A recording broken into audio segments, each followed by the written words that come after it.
Today I will be taking you through a full step-by-step install of the Brandmotion FullVUE rear camera mirror from eTrailer on my 2021 Ford Transit van. If you're new here, my name's Darian. I recently built out my second DIY camper van that I now travel in full-time on the road. This digital rear view mirror comes equipped with a built-in front view camera and a second camera that mounts to the back of the vehicle. The touchscreen display allows me to switch between a standard mirror and a live HD camera view. The mirror records both cameras simultaneously and auto records bumps or disturbances even when the van is turned off. Step 1 of this install is to carefully remove the factory mirror by gently popping off the plastic casing and twisting the base of the mirror to the left. So now I'm ready to attach the Brandmotion mirror to the windshield, but you can see the attachment looks like this. eTrailer includes the attachment for the 2021 Ford Transit van. To get that attachment onto the mirror, there is a tiny screw in here. You need to remove that. Now I can take this attachment and there's a hole. I just slide it onto here.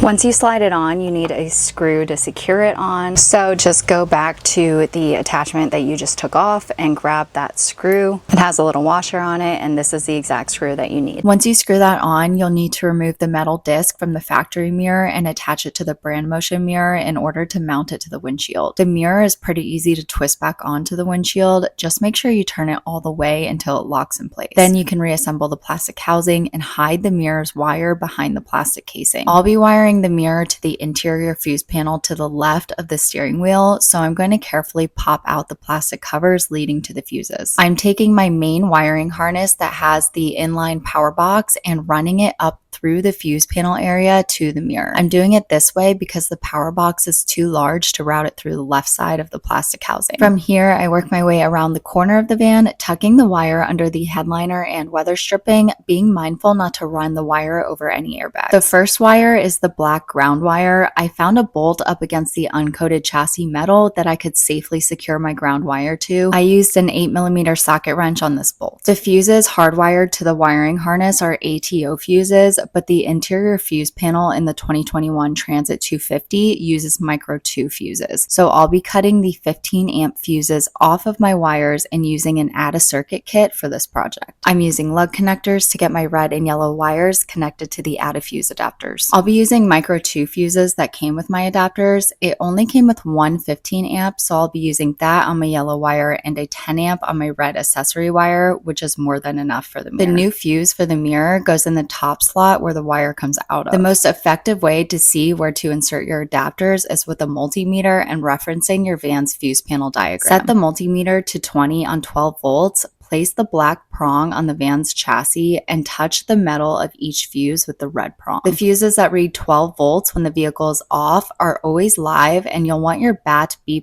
yellow wire on one of these. This allows the mirror to monitor outside activity when the vehicle is turned off. Fuses that read 0 volts when the van is off are likely accessory wires where you'll want to place your red ACC wire. In my 2021 Transit 250, I'll be using fuse slot 29 for my yellow wire and slot 36 for my red ACC wire. The fuse you remove from the fuse panel has to be placed in the bottom slot of the adapter closest to the prongs. Orientation also matters because power flows through one side of the fuse slot. To find out which side this is while the van is turned off, you can place the multimeter's red prong in each side of the fuse slot. The side reading 12 volts is the power supply side. You must insert your fuse adapter into the fuse panel with the outer prong in the supply side. On my van, the supply side was on the right on both slots. For the second part of this install, we're going to mount the rear camera and hook it up. Start with carefully removing the mounting bracket from the camera. It's up to you where you want the camera to be placed. Some people choose to install it on the lower bumper, but I'll be installing it on the third brake light plastic housing. I'm carefully pre-drilling my screw holes before putting black self-leveling lap sealant over the holes to prevent water from getting in. I used a 1/4 inch drive socket to screw the included bolts halfway down before adding additional lap sealant under the bracket and fully mounting it down.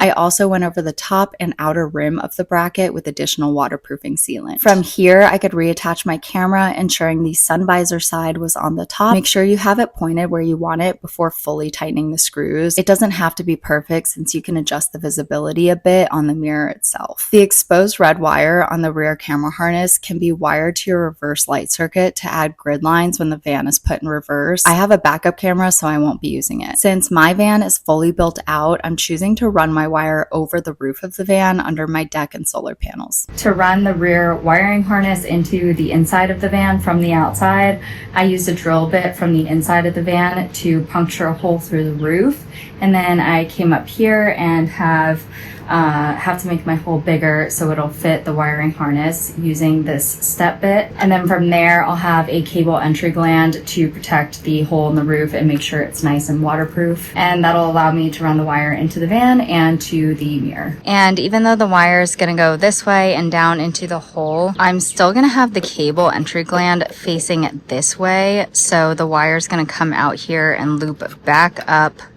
all the way to the back camera. And the reason for that is just to further protect any water getting in here. If it's face downwards, gravity will pull water that way instead of this way. And before I run my wire, I'm just gonna glue this little washer over the hole to act as a grommet so that the wire doesn't get cut on this opening. I used beetle tape, screws, and white lap sealant to secure that to the roof and finish running my rear wiring harness to the mirror, staying clear of any airbags. From here, I could connect my wires and activate the mirror. The last step is to insert the micro SD that came with the kit into the top of the mirror to capture and store footage the cameras record. From here, I adjusted my settings and got familiar with the display. And that's all for the step-by-step install. You can get this exact mirror and kit from eTrailer.com. Let me know if you have any questions, and I will see you in the next one.